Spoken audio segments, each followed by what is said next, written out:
બાળકોના મા બાપની ફરજ. જે મા બાપ જીન શાસનને પામેલા છે, જે મા બાપ જીનેશ્વર દેવની આજ્ઞાને મસ્તક ચડાવનારા છે, તેમજ તેમના માર્ગે ચાલનારા અને તેમના જ માર્ગનો ઉપદેશ આપનારા સદ્ગુરુઓની પવિત્ર આજ્ઞાને માથે ચડાવનારા છે અને જીનેશ્વર દેવોએ બતાવેલા ધર્મને જ પોતાના હૈયામાં સ્થાપન કરનારા છે, તેઓ જ સાચા અર્થમાં મા બાપ છે. જીન શાસનને પામેલા, જૈનપણાની કિંમતને સમજેલા અને જૈનપણાની ખુમારીવાળા પુણ્યવંત મા બાપોએ વિચારવું જોઈએ કે અમારા ઘરમાં જન્મેલો કોઈ પણ જીવ દુર્ગતિમાં નહીં પણ સદગતિમાં જ જવો જોઈએ. અનાદિ અનંત કાળથી ચાર ગતિરૂપ સંસારમાં ભટકીને દુઃખી રહેલા કોઈ જીવને પૂર્વે સારા મા બાપ મળ્યા હશે. તેમને તે જીવમાં ધર્મના ઉત્તમ સંસ્કારો રેડીને તેને સદગતિ પમાડી હશે. તેવો કોઈ જીવ અત્યારે અમારા ઘરમાં જન્મ્યો છે ત્યારે અમારી પણ એ પવિત્ર ફરજ બની રહી છે કે પૂર્વજન્મના તેના સંસ્કારો અમારા પ્રમાદથી નાશ ન પામે પણ ટકી રહે અને ઉત્તરોત્તર વૃદ્ધિ પામતા રહે, તેમજ તેને ભવાંતરમાં જીનશાસન મળે, અમારા કરતાં પણ સારા મા બાપ મળે ને તે જીનશાસનની સુંદરમાં સુંદર આરાધના કરીને વહેલામાં વહેલા તકે આ દુઃખમય સંસારથી છૂટી જઈને મુક્તિના શાશ્વત સુખને પામી જાય. પોતાના બાળકને ધર્મના સંસ્કારો આપવા માટે ધર્મનું જ્ઞાન અત્યંત જરૂરી અને અધિક મહત્વનું છે. નાના બાળકને બોલતા શીખવવા માટે કાકા, મામા, દાદા વગેરે સાંસારિક શબ્દો બોલાવાય છે, પણ જૈનપણાની ખુમારીવાળા મા બાપ તો પોતાના બાળકને વીર, વિતરાગ, અરિહંત, ભગવાન, દેવ, ગુરુ, ધર્મ, નવકાર આદિ ધાર્મિક શબ્દો દ્વારા જ બોલતા શીખવે અને ત્યાંથી જ ધર્મનું જ્ઞાન આપવાનું શુભ મંડાણ કરે છે.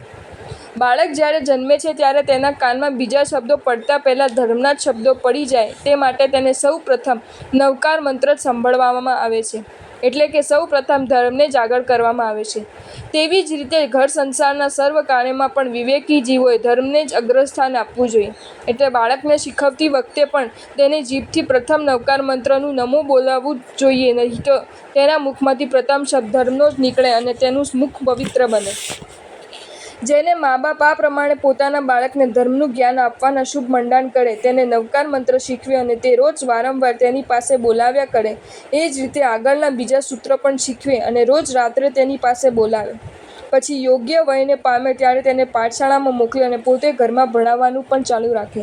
પોતાનો છોકરો નિયમિત પાઠશાળાએ જાય છે કે નહીં, ત્યાં જઈને અભ્યાસ કરે છે કે નહીં, વિદ્યાગુરુઓનો વિનય બરાબર સાચવે છે કે નહીં, તોફાન કરવું, વિદ્યાગુરુઓની સામે બોલવું વગેરે ખરાબ વર્તન તો કરતો નથી ને, વગેરે બાબતોની મા બાપોએ હંમેશા કાળજીપૂર્વક તપાસ કરતા રહેવું જોઈએ અને એમાં જો કોઈ ખામી જોવામાં આવે તો હિતબુદ્ધિથી યોગ્ય રીતે તેને શિક્ષા પણ કરતા રહેવું જોઈએ. પોતાના છોકરાને વિદ્યાગુરુ હિતબુદ્ધિથી નજીવો ઠપકો આપે તો પણ કેટલાક મોહગેલા મા બાપ તે સહન કરી શકતા નથી અને ઠપકો આપનારની ખબર લઈ નાખવાની અધમ વૃત્તિ ધરાવે છે. તે ઘણું જ અનુચિત અને અહિતકર છે. પોતાના અને પોતાના છોકરાના હિતને ખાતર તેમને પોતાની આવી ભૂલ સુધારી લેવી જોઈએ. બાળકને પાઠશાળાએ મોકલતી વખતે મા બાપ કે વડીલો તરફથી રોજ સૂચના અપાવી જોઈએ કે તમારા પાઠશાળામાં જઈને વિનયપૂર્વક અભ્યાસ કરવાનો છે, તોફાન, મસ્તી કે બીજું કોઈ અયોગ્ય વર્તન જરાય કરવાનું નથી. જો કરશો તો શિક્ષા થશે. તેવી જ રીતે પાઠશાળાએથી ઘરમાં આવ્યા પછી પણ મા બાપે તેને પૂછીને ખાતરી કરી લેવી જોઈએ કે તેને સૂચનાઓનો અમલ કર્યો છે કે નહીં અને જો તેમાં તેની કસૂર જણાય તો તેને અહિત ન થાય તે માટે તેને જરૂર શિક્ષા કરવી જોઈએ. ઉપરાંત પાઠશાળામાં જઈને પણ પોતાના બાળકનો અભ્યાસ અને વર્તન આદિની તપાસ કરવી જોઈએ.